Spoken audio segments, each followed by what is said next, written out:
Happy Halloween to all you ghouls, goblins, creepies, and crawlies from your friends here at the Access Aisle. I'm Boris Klaric, and it is my solemn duty to prepare you for the frights that await you for this year's Halloween festivities. That's right, listeners. There is something going on in your neighborhood.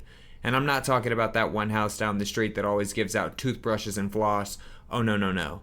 I'm talking about the fear that's turning small-town America's pumpkins blue. Take it away, local news clip. You may be seeing some blue pumpkins mixed in with the traditional orange this year.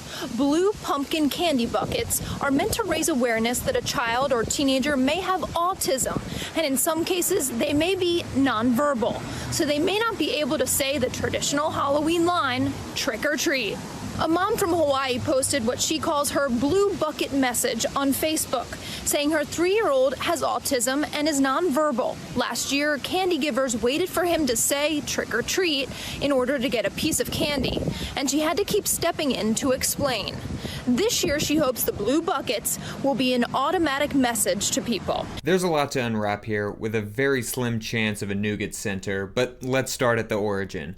A mom whose 3-year-old had trouble saying trick or treat at the age of 2 and felt inconvenienced by how often she had to volunteer her child's disability to strangers in order to get free candy from them.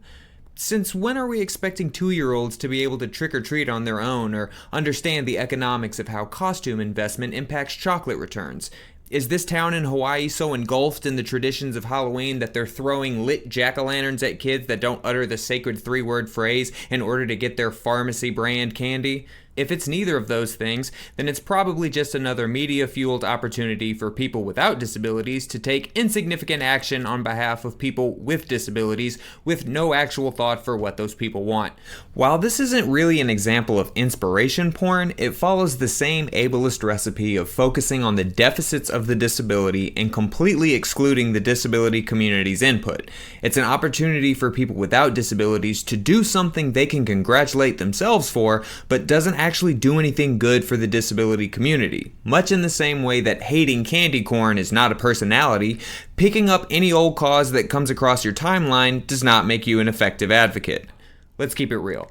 Children with autism do face unique challenges. Studies have shown that kids with autism are significantly more likely to experience bullying than their peers without disabilities.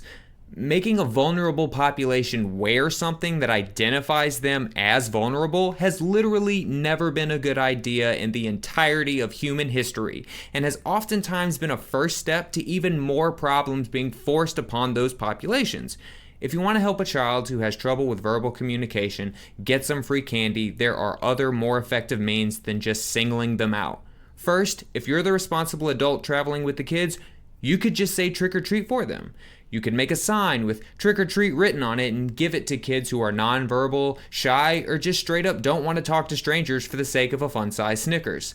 And for the candy givers, if a group of children comes to your door on the evening of October 31st, they're not there to get your response for the census or ask about your satisfaction with your internet service provider. They want some candy. Give the kids some candy and go back to your Nightmare Before Christmas sing-along DVD.